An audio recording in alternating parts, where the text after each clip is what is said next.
आजच्या पदवीदान सोहळ्याचे पहिले मानकरी आहेत, ज्यांना मानद डॉक्टरेट प्रदान होणार आहे, ते ॲग्रिकल्चरल मॅनेजमेंट या विभागामध्ये कार्यरत असणारे श्री माणिक दत्तू नाळे सर यांना मी समोर यावास विनंती करतो आणि प्रमुख पाहुण्यांना मी विनंती करतो की त्यांना मानद डॉक्टरेट आपण आपल्या शुभ हस्ते प्रदान करावं.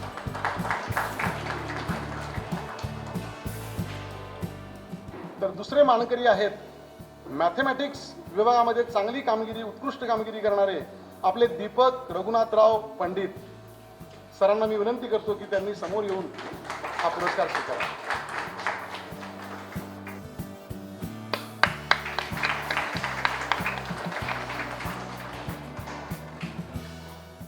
आता मी तिसरे मानकरी जे शिक्षण क्षेत्र एज्युकेशन मध्ये कार्यरत आहेत, आपले माननीय श्री गोविंदराज यशवंत देसाई सर.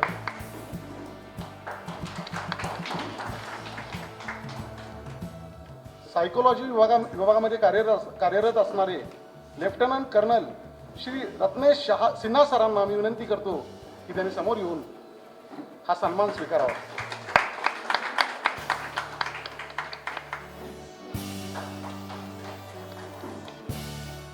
इन्शुरन्स विभागामध्ये कार्यरत असणारे आपले श्री सूर्यकांत गोपाल नाईक सर यांना मी विनंती करतो की त्यांनी पुढे येऊन सन्मान स्वीकारावा.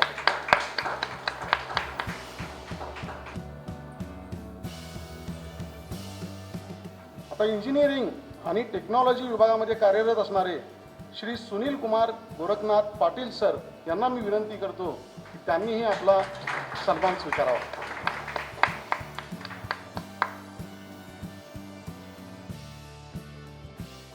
एन्व्हायरमेंट आणि ॲग्रिकल्चर विभागामध्ये कार्यरत असणारे श्री दयानंद हरी देसाई सर यांना मी विनंती करतो की त्यांनी आपला सन्मान स्वीकारावा. इन्शुरन्स आणि फायनान्स विभागामध्ये कार्यरत असणारे श्रीयुत प्रसन्ना चंद्रशेखर ओमन्नावर सर यांना मी विनंती करतो की त्यांनी येऊन आपला सन्मान स्वीकारावा.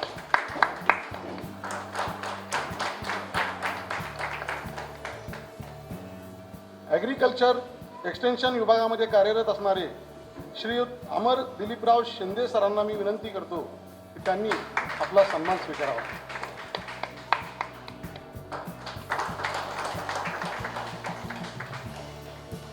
प्लांट टिश्यू कल्चर सायन्स या विभागामध्ये कार्यरत असणारे श्रीयुत विश्वास बाळासाहेब चव्हाण पाटील सर यांना मी विनंती करतो की त्यांनी त्यांचा सन्मान स्वीकारावा.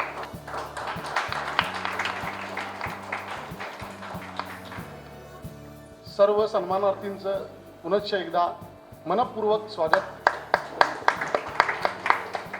आता आपले प्रमुख पाहुणे जे आपल्याला लाभलेले आहेत, असे आपले श्री लक्ष्मीकांत पारसेकर सर, माजी मुख्यमंत्री गोवा, यांना मी विनंती करतो की त्यांनी आपलं एक ज्ञानप्रबोधनपर आपलं मनोगत व्यक्त करावं आणि आम्हालाही मार्गदर्शन चांगल्या पद्धतीनं त्यांचं मिळावं, हीच मी त्यांना विनंती करतो. तर पारसेकर सरांना विनंती करतो की त्यांनी येऊन आपलं मनोगत व्यक्त करावं.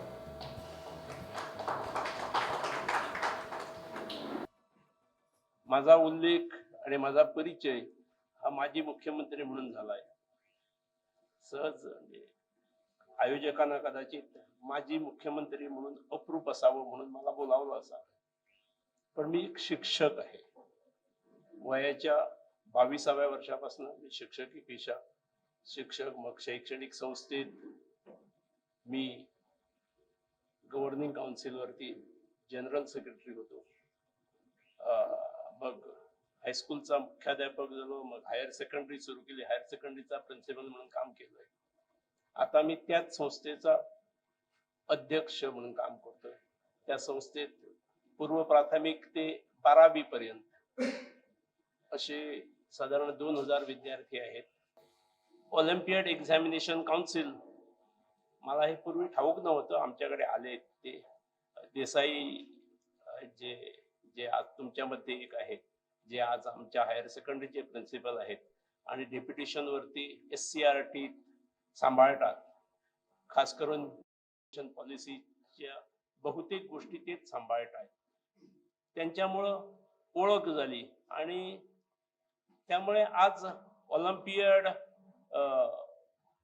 एक्झामिनेशन काउन्सिलच्या ह्या कार्यक्रमास पदवी प्रदान कार्यक्रमास उपस्थित राहण्याचा योग आला. खूप आनंद आणि समाधान वाटतोय आणि अभिमान पण वाटतोय.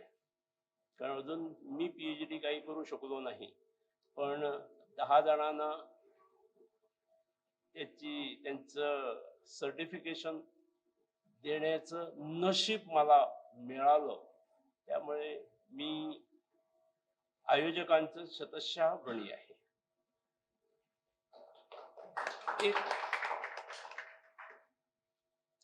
अशा कार्यक्रमामुळे समाजात म्हणजे जे स्पेशलायझेशन केलंय त्याच्यातनं लक्षात येईल आपल्या की ज्ञान मग संशोधन अशा गोष्टींकरता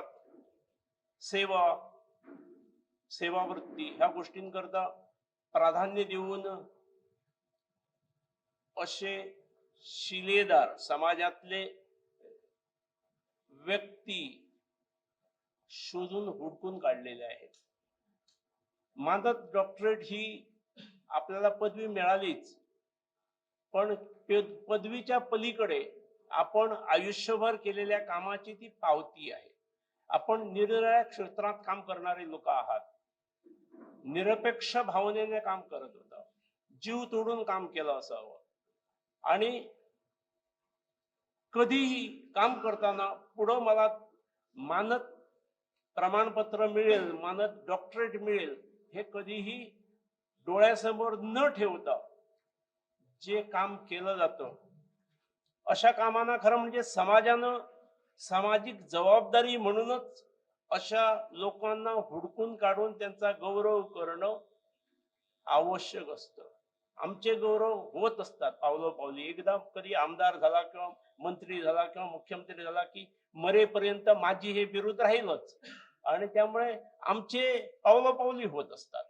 पण अशी लोक जी समाजात वावरत असतात, निरपेक्ष भावनेने वावरत असतात, कसल्याही फळाची अपेक्षा न करता वावरत असतात, त्यांची दखल घेणं ही खरी सामाजिक जबाबदारी असते, समाजाची जबाबदारी असते. आणि ती सामाजिक जबाबदारी ओळखून ऑलिम्पियाड एक्झामिनेशन काउन्सिलने ही समाजाची जबाबदारी आपल्या खांद्यावरती घेतली आणि हा कार्यक्रम घडवून आणला.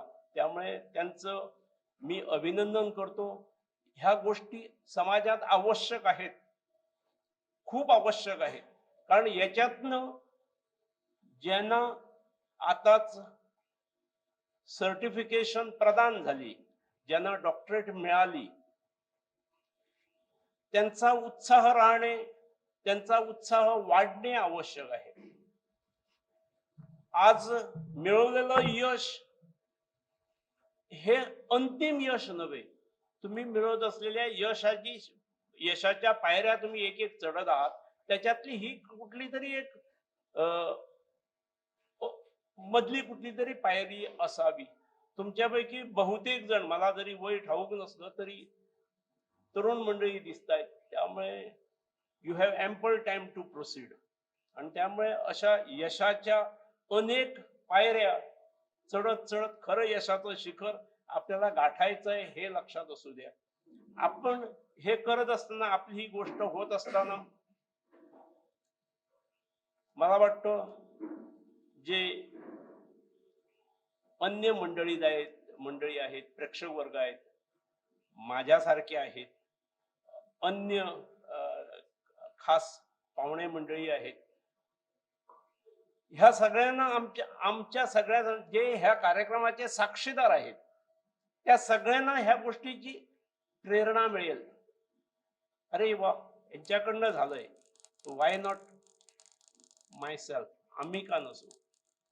त्यामुळे त्यांचा उत्साह वाढावा, त्यांची ऊर्जा वाढावी, पण साक्षीदारांना पण प्रेरणा मिळावी. आणि त्याकरता समाजातनं हा इनिशिएटिव्ह घेणं खूप गरजेचं होतं. गेली काही वर्ष, मला ठाऊक नाही किती वर्षांचं काम चालू आहे, पण आगामी काळात हे काम चालू राहावं. खूप जण काम करतात आणि काम करत करत करत समाज दखल घ्यायच्या पूर्वी सुद्धा त्यांची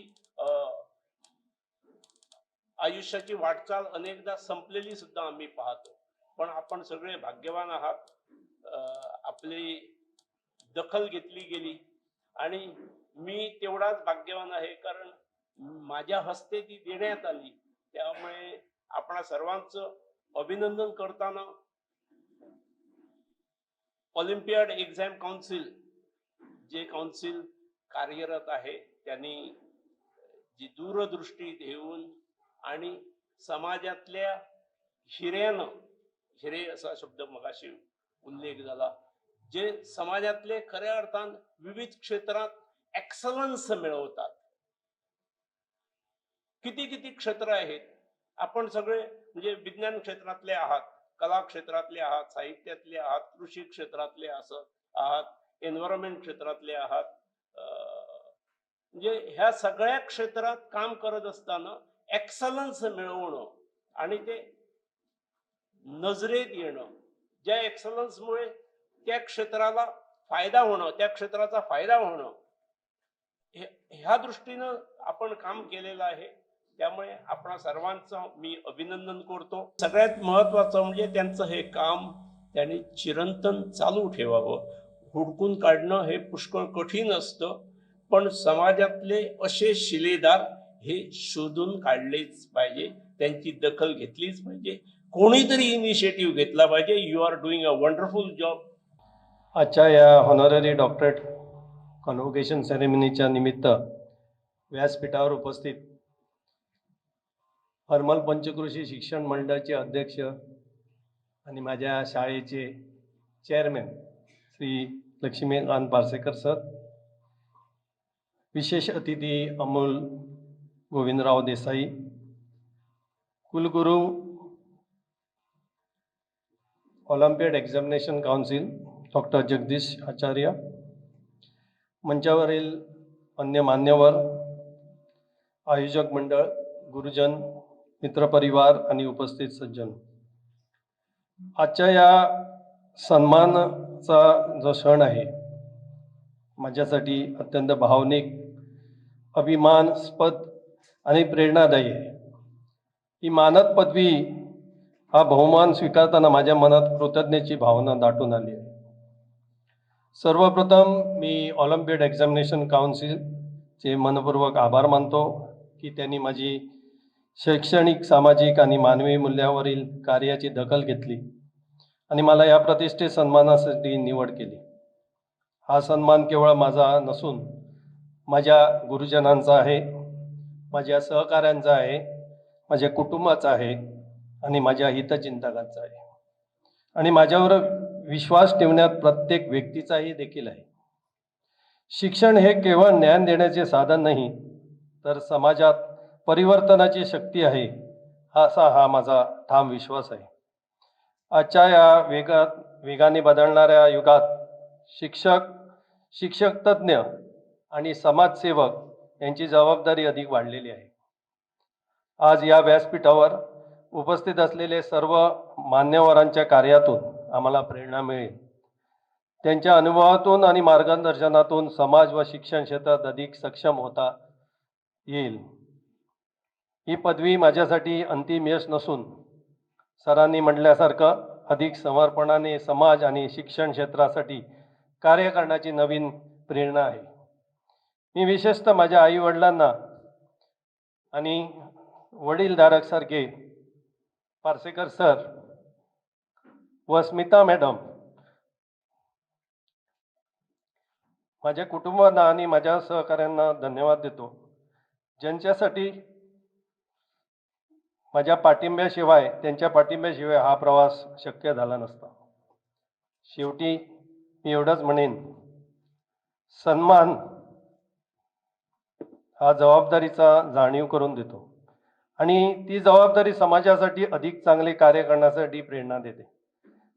पुन्हा एकदा आयोजकांचे मी मनपूर्वक इथे आभार मानतो. Honorable Lakshmikant Parsekar sir. So your presence here is not only gracing the ceremony, It has elevated our entire experience to a new levels. Thank you so much for conferring this degree on all my doctorate awardee friends and colleagues here. And we have made a new batch of friendship here. Just discussing, we are now batchmates, all of us together. So, and Dr. Desai, Mr. Amay, Mr. Vilas, and Dr. Acharya, thank you so much for this honor. And this degree, I am convinced, is not only an academic milestone, but a responsibility for me and all of us, I suppose. I say a responsibility for me specifically because I am the Chief Executive Officer of the Bhosle Knowledge City. We have about 3,000 students plus staff, and this has been formed under the Shri Yashwantrao Bhosle Education Society, which is envisioned and founded by Shri Achyut Sawant Bhosle sir. He's a great visionary, and we started as a small polytechnic institute in 2014, and today we have a polytechnic institute, a BTech college. We have a pharmacy diploma degree and masters. We have another pharmacy college in Mumbai. We have one international school, and we have recently been allotted a Sainik school under the Sainik School Society from the Ministry of Defense. So, considering all these institutions which are with us, there certainly is a great responsibility. And the subject in which, sir, I have been awarded the doctorate is psychology. Psychology happens to be my passion, my subject, and something which has always been very close to my heart. I would like to share with you. I believe that every human being on this earth has the right to be happy. Okay. I don't mean generically happy. I mean genuinely happy from the core. And the second thing is, we all need to have something like an unparalleled cognitive resilience. What you have noticed nowadays, there are so many educational surveys which have been done. The notable ones being the one done by the Sapien Labs in February 2025. There was another which was done by the Lancet. Now, all these surveys, they point out at one thing, which is that the new generation is actually undergoing a lot of anxiety and stress and trauma. There is so much of mental, let's say, frailty which is there, that there is a requirement to address this issue. It is not only a psychological issue, it is something like a responsibility which we all senior leaders and educationists need to have. So my area of research is development of human quotients. So we all understand what intelligence quotient is, what IQ is, and all the educational institutions across the world are benchmarking the students' performances based on the IQ. Kitna marks score kiya? You know, I'm sorry, I don't speak Marathi. I understand a little bit, sir, but that's why I'm not able to. You know, maybe somebody is not understanding. तो मैं थोड़ा beach में हिंदी भी include करने का कोशिश करता हूँ. You know, so Sara benchmarking is done on the basis of the marks. There is nowhere we are dovetailing the mental health issue. अभी recently एक IAS officer है, मैं उनका नाम नहीं लूंगा, उन्होंने अपना ओपन सोशल मीडिया में डाला है, मेरा एजुकेशन बचपन से मुझे अभी तक मार्क्स लेना सिखाया, मुझे किसी ने ये नहीं बताया कि मैं लोनलीनेस को कैसे हैंडल करूं. You see, so you need strong mental health in order to be successful, not only successful in order to enjoy this life. So my area of research is something which I call the development of the human quotients framework. Now, in addition to the IQ, there are certain things which are very important. Things like emotional quotient, emotional intelligence, we all have heard, right?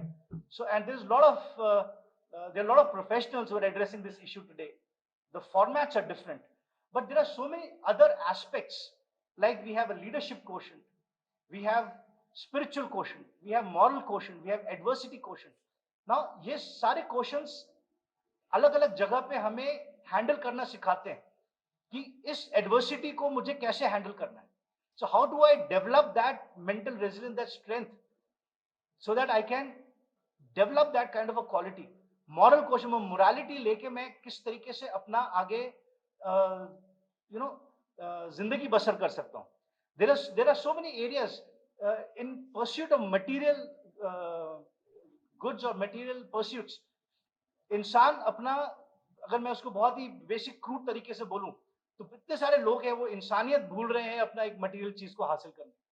Now we need to teach all the combination of all these things right from an early age. It is not only कि बच्चा बड़ा होगा अपने आप समझेगा. No, those times have gone. We need to teach them today. We need to counsel the parents because there are a lot of parents. It is, ये कहीं किसी का गलती नहीं है.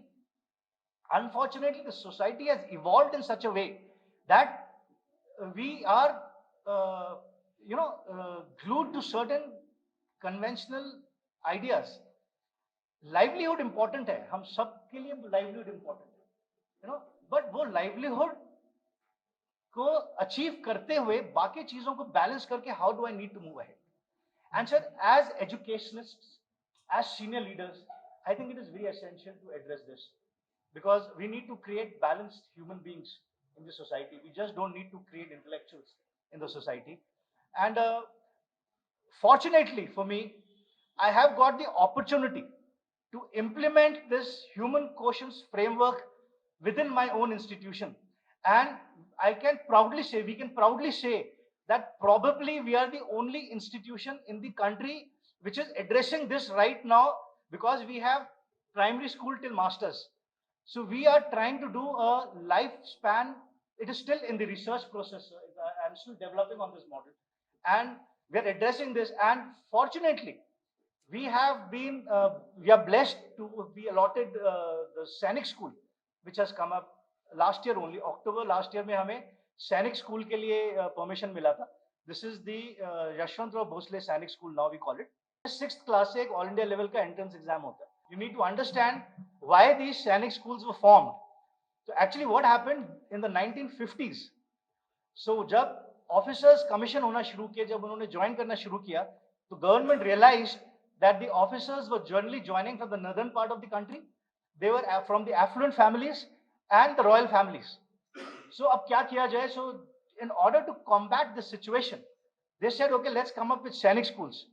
So 33 new Sainik schools were planned during that time. And Pehla Sainik School, again, it's a matter of proud for all of us that it was established in Sainik School Satara in 1961 when this Sainik School Satara was established. So all these 33 schools came up in 60s and the 70s. Then over the period of time, the population obviously exploded and there were more than 1 lakh applicants and only 3,000 vacancies. Imagine for 6th standard admission, the kind of competition which was there, right? So the cabinet gave a special approval that, okay, let's form some new Sainik schools. Government, though it has a lot of money, but they somehow decided that, okay, let's save that money and have a public-private partnership model. So that public-private partnership model came up 3 years back. And under the public-private partnership model, our school was approved. And the yardstick was that in each district, there should be only one school which should be approved through the Sainik School Society. And in Sindhudurga district, Yashwantrao Bhosle International School is one of the best. So since we have been allotted, we can say that we are the best in Sindhudurga district. Yeah. And what is important in Sainik schools is that since it is established to train young boys and girls to become officers in the defense services. So there is something which is called the officer-like qualities, OLQ जिसको बोलते हैं.